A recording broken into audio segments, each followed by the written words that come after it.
আজ অনুশীলনের প্রথম দিন।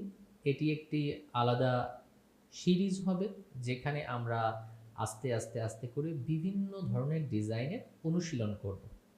আপনারা যারা একদমই প্রথম থেকে শুরু করেছেন, তারা আমার সাথে অবশ্যই থাকবেন এবং প্রত্যেকটা অনুশীলন অন্তত একবার করে করবেন। তাহলে আশা করি আপনাদের প্রত্যেকটা সেক্টরের একটা ধারণা তৈরি। তার জন্য আমরা কি করব? আমরা ঠিক এইভাবে সার্চ দিব, লাইন, ব্যাকগ্রাউন্ড। এইবার আমরা ঠিক এইভাবে গুগলে পেয়ে যাব অসংখ্য লাইন ব্যাকগ্রাউন্ড, শুধুমাত্র লাইনের ব্যাকগ্রাউন্ড। প্রতিনিয়ত মানুষ তার প্রয়োজনে এগুলোকে ডাউনলোড করে এবং ডিজাইনার তার ডাউনলোডের উপর ভিত্তি করে একটি টাকা আয় করে থাকে। তাহলে আজ থেকে আপনি কেন পিছিয়ে থাকবেন? আপনার প্রথম দিনের অনুশীলনটাই আপনি শাটার স্টক, ফ্রি পিক অথবা পিএনজিটির মতো জায়গায় তুলে দেন, বাকিটা অনুশীলন করতে থাকেন। তাহলে চলুন শুরু করি কিভাবে আমরা অনুশীলন করব। যেহেতু আজ আমাদের প্রথম দিন, আমরা চেষ্টা করব একটি সিম্পল ব্যাকগ্রাউন্ড তৈরি করার। তবে সেটা এতটাই সিম্পল নয় যে সেটা সেল হবে না, অর্থাৎ কোনো ওয়েবসাইটে উঠালে যে মানুষ ডাউনলোড করবে না, এমনটি সিম্পল কাজ আমরা কখনোই করব না। তাহলে চলুন আমরা একটু চলে যাই আমাদের টুলবারে এবং এইখান থেকে আমরা নিয়ে নিব একটা রেক্ট্যাঙ্গেল টুল। রেক্ট্যাঙ্গেল টুলটিকে নিয়ে আমি এখানে চিকন একটি লাইন নিব।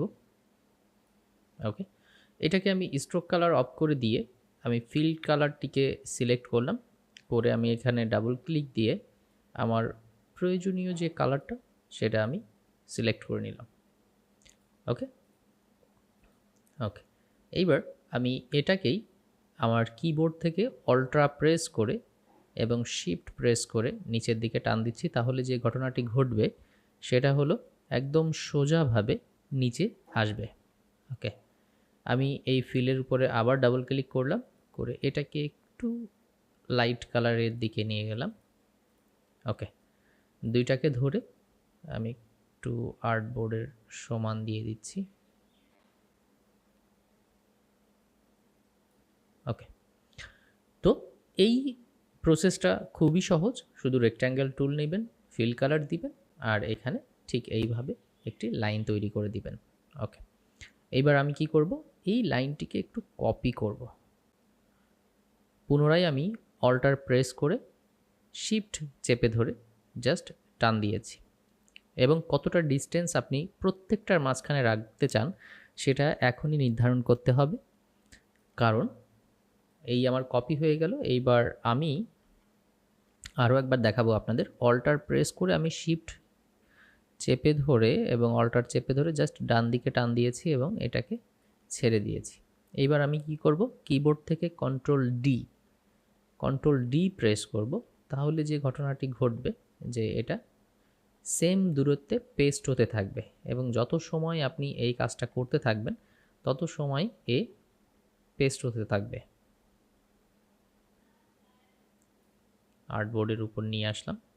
ওকে, এবার আমি যে কাজটি করব সেটা হলো এইখানে আমি একটু অ্যাবস্ট্রাক্ট করে দেব। অ্যাবস্ট্রাক্ট কীভাবে করব? আমি অ্যাবস্ট্রাক্ট করব যে পাশাপাশি দুইটাকে সেমভাবে না রেখে একটু উঁচু একটু নিচু একটা অ্যাবস্ট্রাক্ট জায়গা তৈরি করে দিব।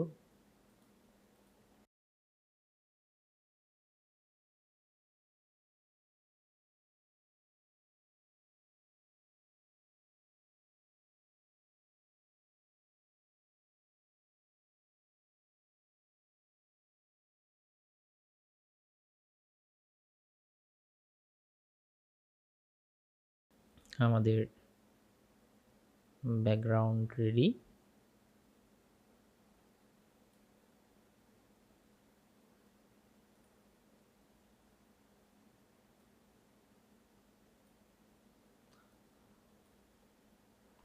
সবগুলোর উপর একটি শেপ নিয়ে আমি যে কাজটি করলাম, Ctrl+7 দিয়ে আমি এটাকে মার্কস করে ফেললাম। তার মানে এটা নয় যে ওগুলো কেটে বাদ চলে গেছে।